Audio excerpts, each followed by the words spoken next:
Assalamualaikum warahmatullahi wabarakatuh. Bagaimana kabarnya hari ini? Ustazah doakan semoga santri ustazah yang soli dan soliha selalu dalam keadaan sehat dan selalu dalam lindungan Allah Subhanahu wa Ta'ala.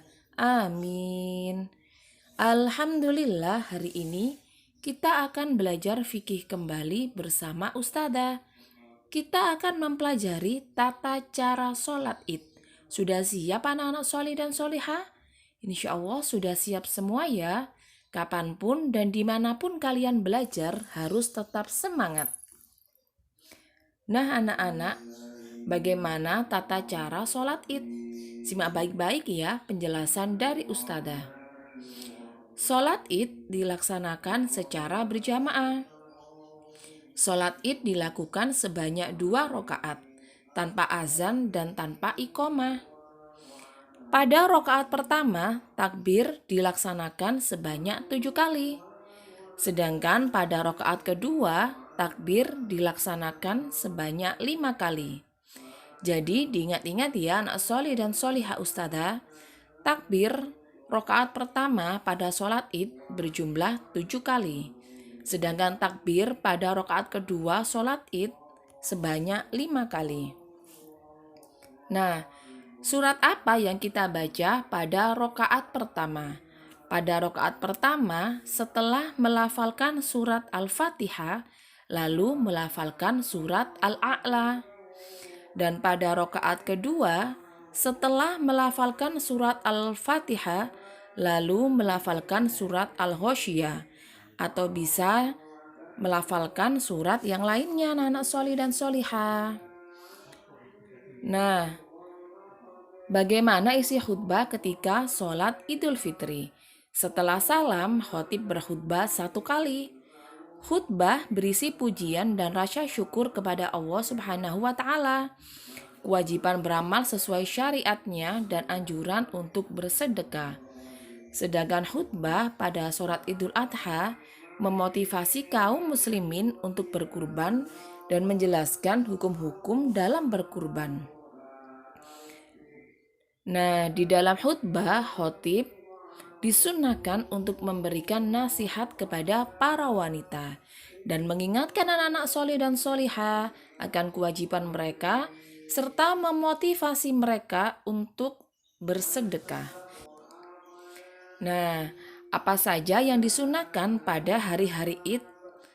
Pada hari-hari Id, umat Islam disunahkan untuk bertakbir dengan suara keras, baik di rumah, di pasar, di masjid, dan di tempat lainnya. Kita disunahkan untuk bertakbir dengan suara yang keras. Sedangkan wanita tidak diperbolehkan bertakbir dengan suara keras di hadapan orang yang bukan mahramnya. Jadi, kalian tidak boleh bertakbir dengan suara keras di hadapan orang yang bukan mahramnya. Nah, kapan waktu takbir? Waktu takbir sholat Idul Fitri adalah malam Id hingga hari Id.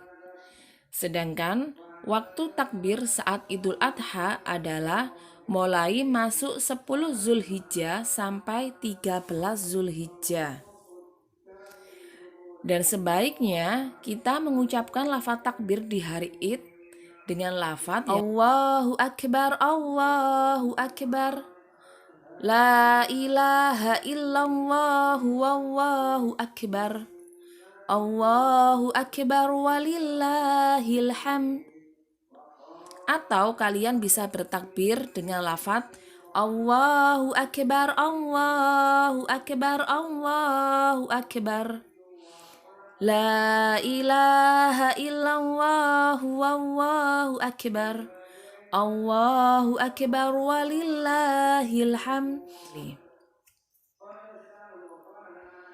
Nah anak-anak solih dan solihah ustazah, minggu kemarin kita sudah belajar sholat tarawih dan sholat witir, dan sekarang kita mempelajari sholat id. Tugas hari ini adalah mempraktikkan sholat witir cukup 1 rakaat saja dan tugas dikumpulkan ke ustazah dalam bentuk video. Semangat ya anak-anak soli dan solihah ustazah. Ingat, tugas dikumpulkan maksimal pukul 14.00. Alhamdulillah kita sudah mempelajari tata cara sholat id. Semoga yang sudah kita pelajari menjadi ilmu yang bermanfaat. Amin. Barakallahu fikum anak-anak soli dan solihah ustazah. Ustazah akhiri. Wassalamualaikum warahmatullahi wabarakatuh.